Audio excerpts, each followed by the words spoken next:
So, hi everybody, I'm Marie Jenkins from Advance Your Wellbeing, and welcome to our second episode of The Secret Diary of Marie Jenkins 47 Plus. Now, some of you may remember this fine gentleman. We have Jim Nixon with us today. He featured in our first series, and it's Jim Nixon from the Community Safety Podcast. Hey, Jim. Hi Marie, how are you? Great to have. Thanks for having me back. I really appreciate it.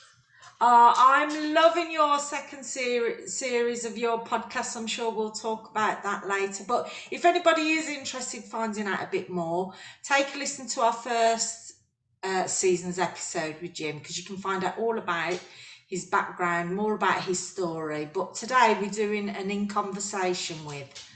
So just to give you a bit of background about Jim, he's an ASB professional who's been involved in the sector for over 26 years. Wow, in policing, housing and local authority environments. Jim, you've had an easy paper round, I'd say. Oh, thanks, Marie. He currently provides really great quality training across the sector and works in partnership with a lady called Janine Green, which I think a lot of the listeners will resonate with, because they know that she's really forward thinking in terms of ASB. So that's a fantastic partnership. He's particularly passionate about transforming communities, and I think if you've listened to the Community Safety podcast, you will completely understand why. And he's very passionate about communities in the 21st century and making where we work, live and play so much safer, hence his podcast, which is achieving amazing reviews, and he's one of the top global podcasts. So that's mega impressive. Something for me to sort of strive to achieve there, Jim.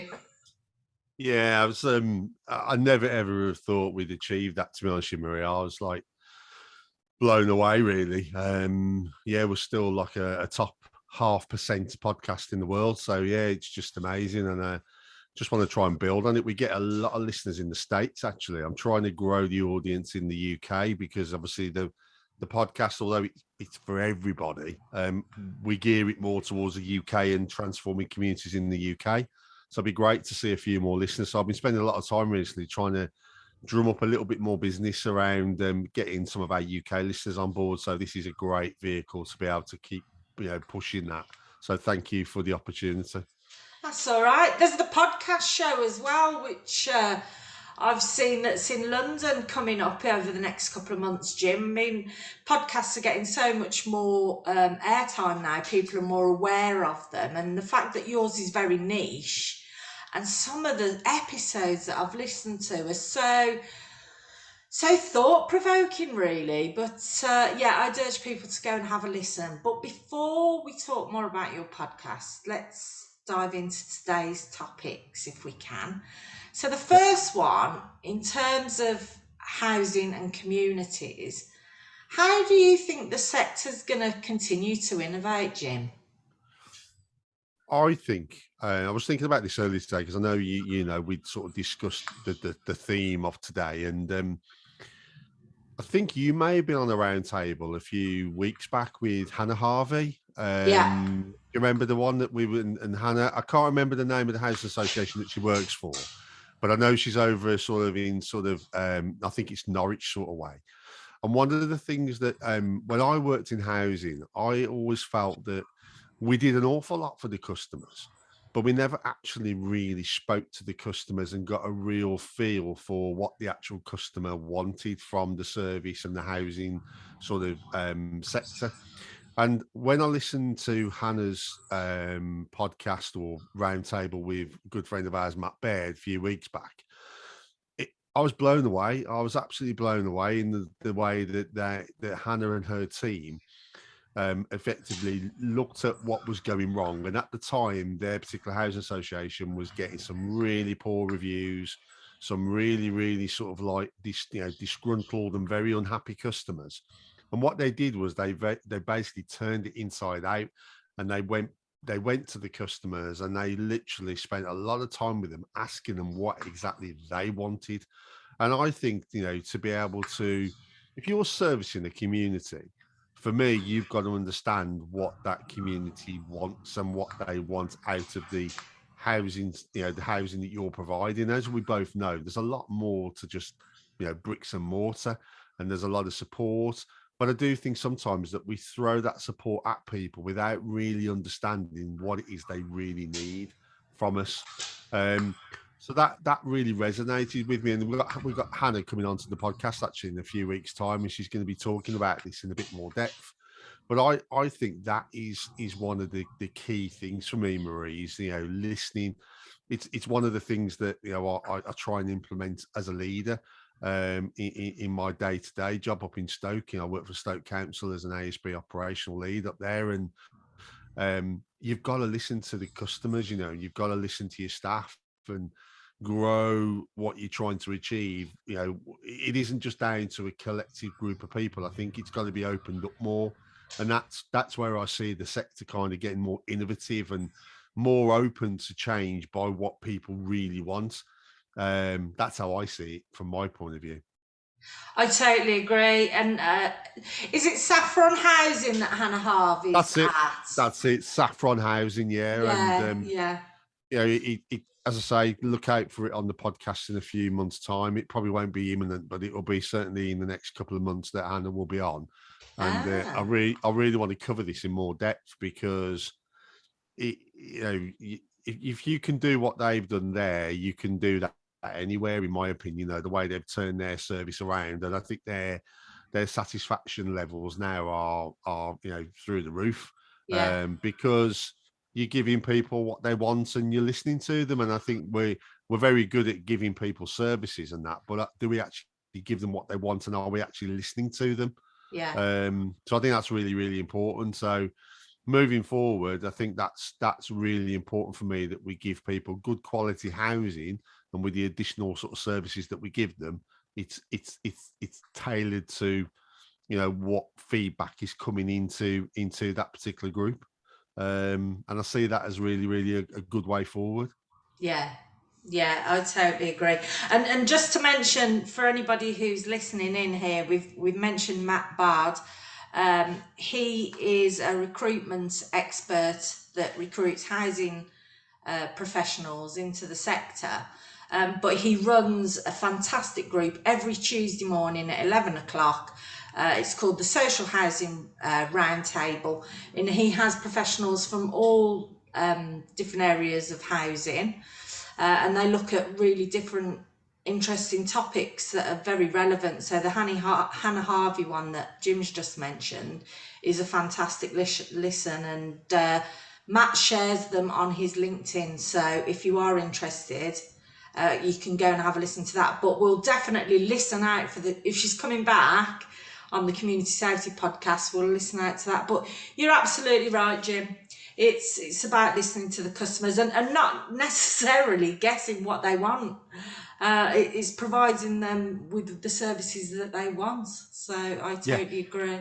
Absolutely. And I think the more and more we do that, you know, we're going to have a lot more satisfied customers. And obviously, you know, I want to see more properties being built with what available land is there, because, you know, affordable housing is just so important. And I previously worked for WHG before I moved on to Stoke, and they were starting to, you know, build a lot of properties all over the Midlands and getting some good quality developments up and running, you know, and I just want to see that happening. And I think also probably more collaboration as well, in terms of, we're very good sometimes at all working in isolation, and I think one of the things is key for me is that collaborative approach, whether that be we see more mergers within the housing sector, where, you know, you're more, how, you know, some maybe the smaller, more struggling housing associations merge with your bigger ones to form a much better level of service for a much bigger client base,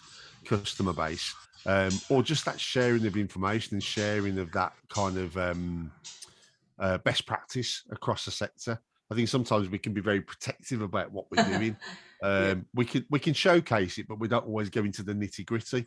But I've always been a firm believer that if you're doing great work, you should share it as widely as you can, so that, you know, not always do you have to reinvent the wheel with a lot of stuff? It's just, for me, a lot of that good practice and good ways of doing things is out there. You've just got to tap into it, and people have just got to be more freely with that information. And I think overall, it just helps the sector move forward.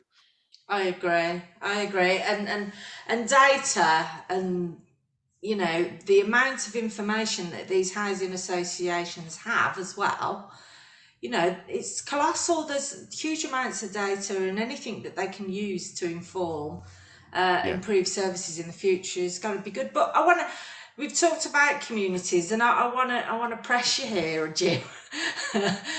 Well, what do you think they're going to look like? I mean, because your expertise is in ASB and sort of neighbourhoods and that type of thing. So how do you think they're going to look come 2050? Oh, 2050, gosh, that's a long way away. I think it's like anything. I think things will evolve naturally over the next 25 or so years. But I do think that, again, it comes down to that joined up approach. I think we've got to be more, when we talk about communities, I think sometimes we can get a little bit confused. What is a community? I think sometimes we've got to understand exactly what a community means. What does it? Lots of different communities are different. So, you get certain communities in affluent areas where actually I've asked the question, do communities actually exist? Because people will go about their business. Maybe COVID brought us together a little bit closer during that time. Yeah. But it doesn't take long before communities then go off on their own merry way. So I actually look at some more affluent areas and think, actually, does community actually exist in these areas? Because, people will live nowadays behind gated kind of driveways, and literally they will drive out of their car and come back, and do they actually converse? Do they actually are they part of a community? But then what I've seen in my services is that some of those more deprived communities, actually, when I've looked at them and I've policed them, I've actually found that they are, in some cases, a lot more vibrant, and there's an awful lot going on, and there's actually a lot of people looking out for each other, even though you've got crime and ASB going on around them. In some instances, I found that those kind of communities actually do look out for each other and stick together, sometimes a bit more than some of those more affluent or middle class communities. But I think the key to it, again, is collaboration. I think we've got to, understand what is going on in those individual communities. I think we need to give those communities more of a say.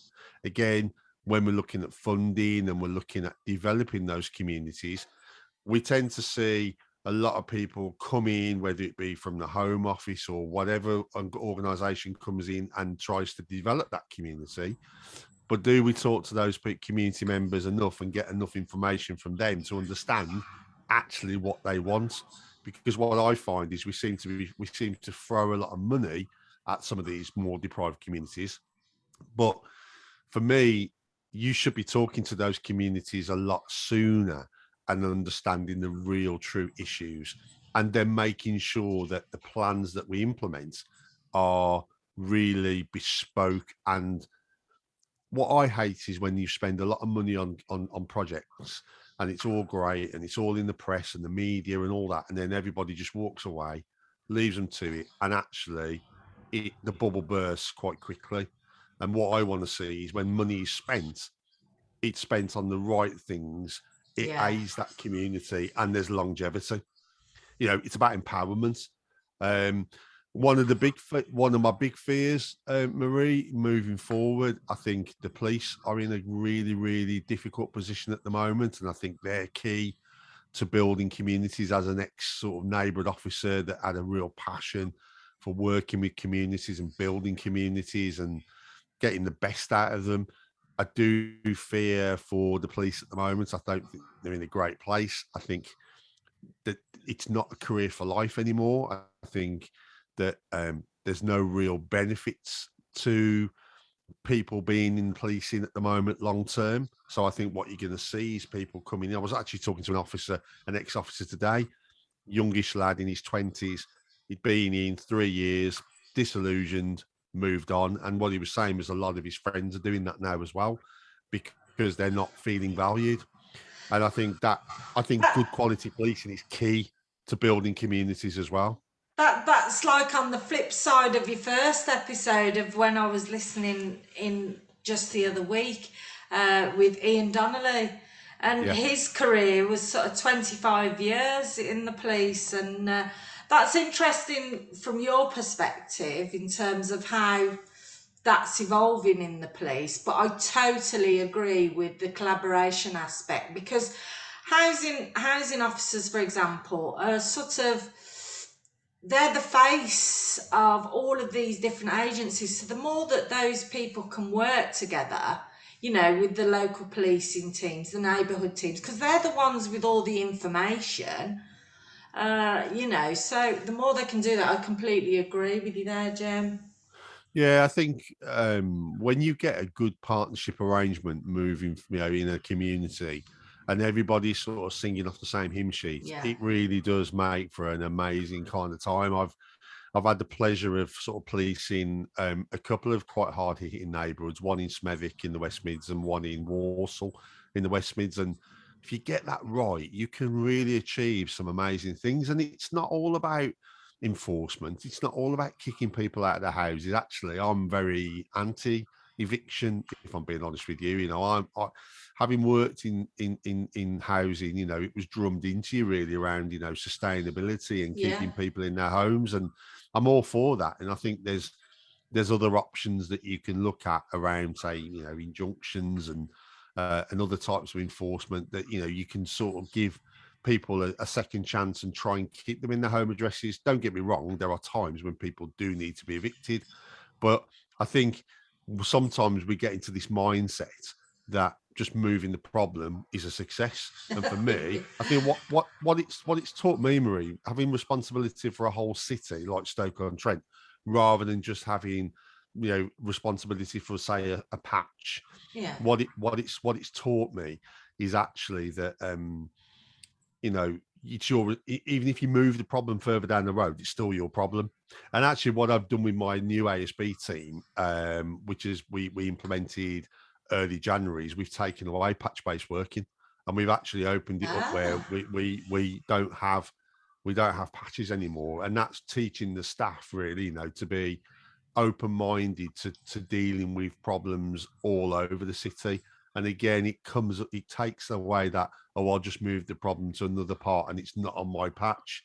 So, you know, I think that I hate it when that is kind of celebrated, you know, moving a problem, because ultimately all it does is move the problem to another part of the area.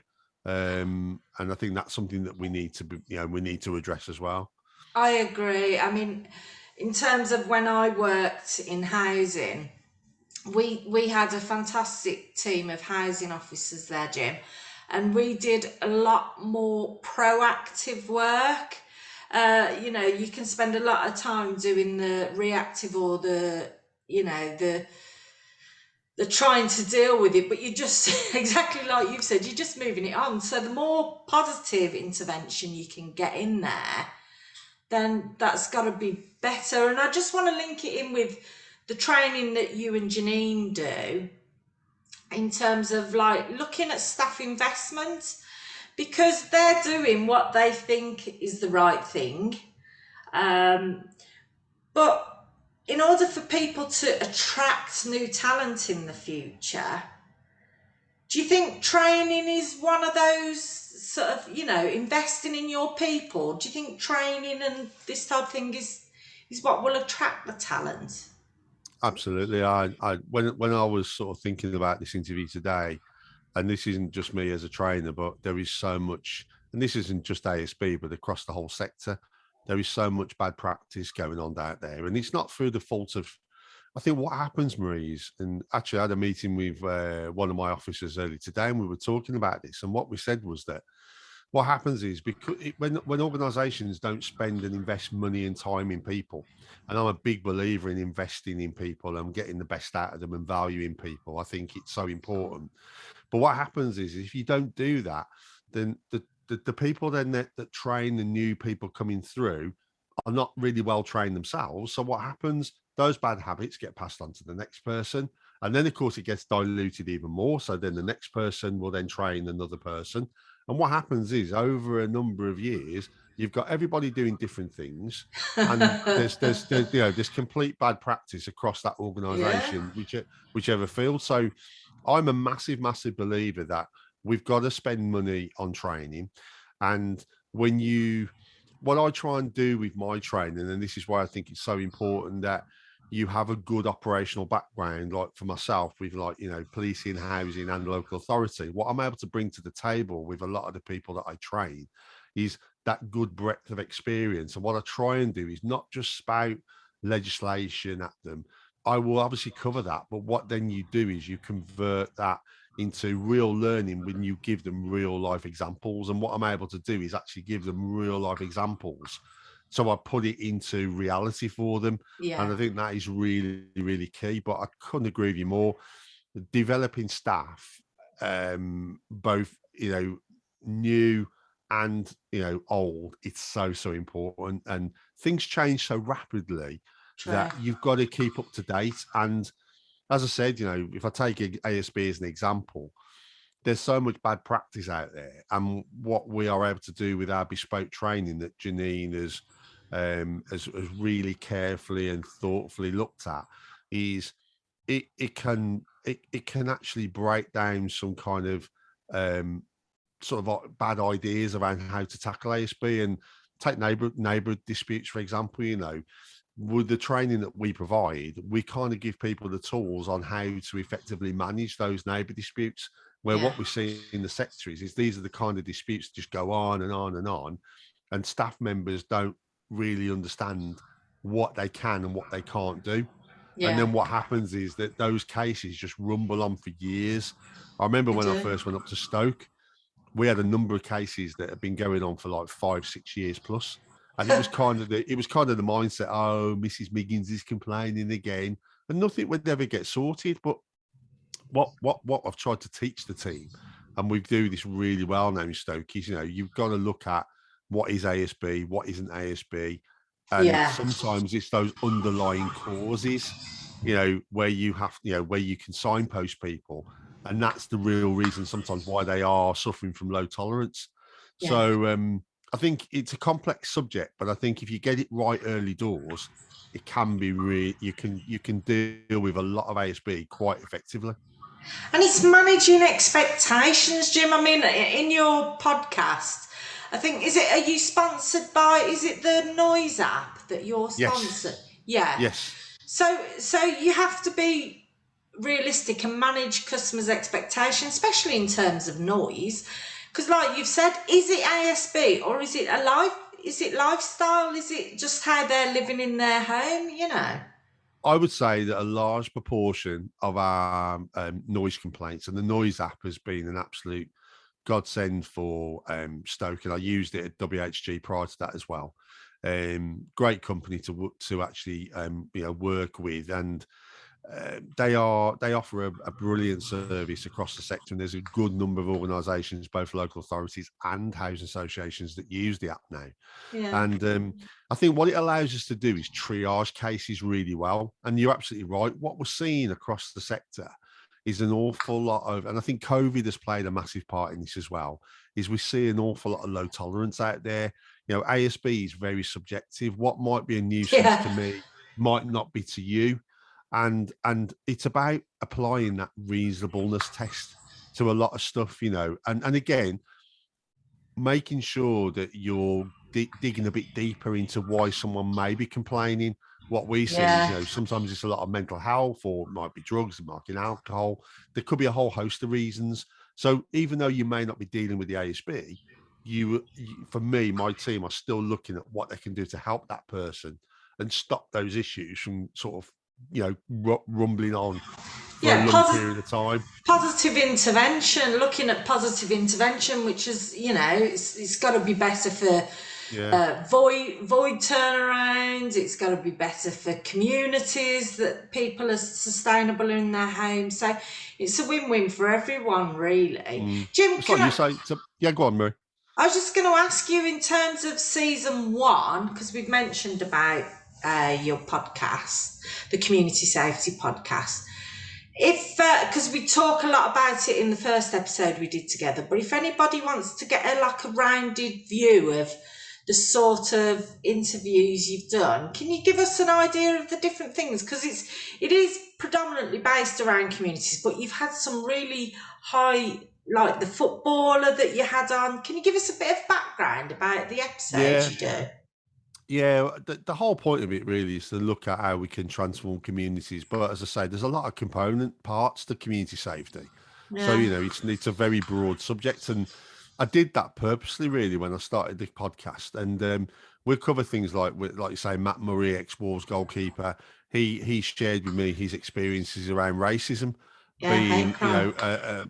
being a mixed race lad growing up in Lichfield, how he suffered some horrendous racism, and how he actually says that some of the decisions in football went against him because of his colour. Yeah. We'll cover things like honour-based violence that is still going on to this day, and actually, harms communities in a massive way. A big one for me is domestic abuse, and I make no excuses for continuing to produce programs around domestic abuse. And Yeah. what I thought was really important, that I get real life experience victims onto the podcast and give lots of different angles to domestic abuse, like Sharon Bryan. I've got a lady called G Danoa coming on in the near future. Again, lots of different angles around how domestic abuse has affected them. Yeah. So and a recent one that I did, and again one that probably people don't think about, gambling. Interviewed a guy called Mark Murray around gambling and how gambling affects communities, because what happens is these people get into such debt and such trouble, they start to go to drug dealers and loan sharks for loans.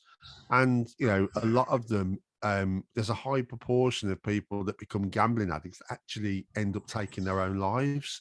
So Yeah. we're trying to raise awareness around how that affects communities as well, and the impact that that has not only on the person that's gambling, but the family in that wider community. So Wow. it's trying to kind of embrace sort of a wide range of things. But what I'm trying to do is make it a bit edgy, like the episode you talked about with Ian Donnelly. As an ex-officer, it doesn't lie great with me that I'm effectively criticising the current state of policing. But I feel that if we don't bring that out and we don't discuss it, then how are things ever going to change? So I think it's Yeah. important that we are quite edgy with what we're trying to achieve. I totally agree, totally agree. And that's where I first heard of the phrase of cuckooing. So I worked in housing, and you talked of cuckooing. I thought, oh, what's that? And then you was looking at county lines as well. And Yeah. yeah, I think some of the, what do you call it, edgy? Yeah, edgy. And I think that you just touched on that with cuckooing. And one of the things that we try and do, and I've got a lad coming on soon called Tossif Khan, who was an ex-armed robber and had a really difficult sort of upbringing up north, and completely turned his life around. And again, on series one, we interviewed a couple of guys. Paul Wormsley, who's an ex Yeah. Britain's Most Wanted, a big drug dealer who's turned his life around, is now helping young people to get their lives on track.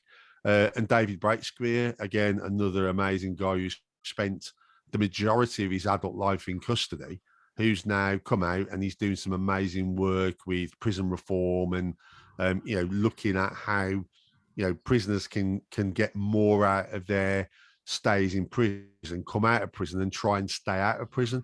So it's great to be able to show people, show hope that people can go down the wrong path, but Yeah. actually can turn their lives around with the right help and support. And I think, again, that comes very neatly into partnership work and how people, if they Yeah. collaborate and help these people, we shouldn't be writing these people off. We talk a lot about this on the podcast. We don't want to write people off. We want to write people in.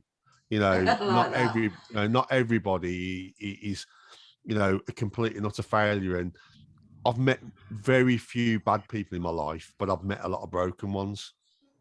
Oh, wow. Wow, that's really profound, Jim. That's really profound. And I totally agree.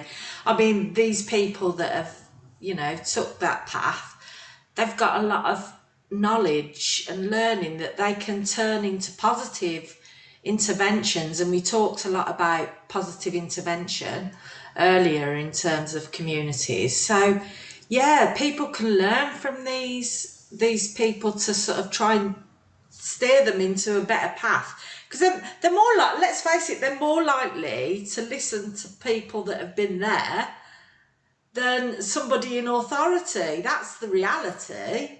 I think that's what we found. That's what we found, really, Marie, is that these people are listened to, because if I stand up as an ex-police officer, they're probably not going to listen to me. They'll just think, oh, he's ex-job and that's it. But actually, when people like David Breakspear and Paul Wormsley stand up and talk to these kids about their experiences, and it's like you say, lot of when Paul was talking to me about his drug dealing sort of networks and that, these are run like multinational companies. These are very intelligent people that when they put their hand to actually legitimate aims, they achieve some amazing results. And this is what Paul's trying to do. And the whole idea of the podcast is just to give people hope that we can change slowly but surely. If we keep banging on about it, we will slowly make some change. And my view is, if we save one life as a result of this podcast, and I'm sure we've already done that, then we're doing our job. We're doing our job. Awesome. Jim, because I do listen in, for anybody who wants to tune in, how often does your podcast go out? So season 2 has just been launched. That's sort of March 2022. So anybody listening in, how often do they go out? Every 2 weeks. So every 2 weeks, so we've in fact, we just launched that first one, Marie. I was just it's actually April Fool's Day we launched it. So it was 1st of April. So we've got another one going out every 2 weeks at 10 o'clock. So we tried to get it out same time every 2 weeks. They're usually around an hour and a bit. In fact, the one I did on gambling the other week was 90 minutes, but I think it's well worth a listen. Yeah. There's no set time with any of these podcasts. I don't like rushing some of these guests because they've got such incredible stories to tell. It would be very rude of me and disrespectful to cut them short, and I want their stories to be told.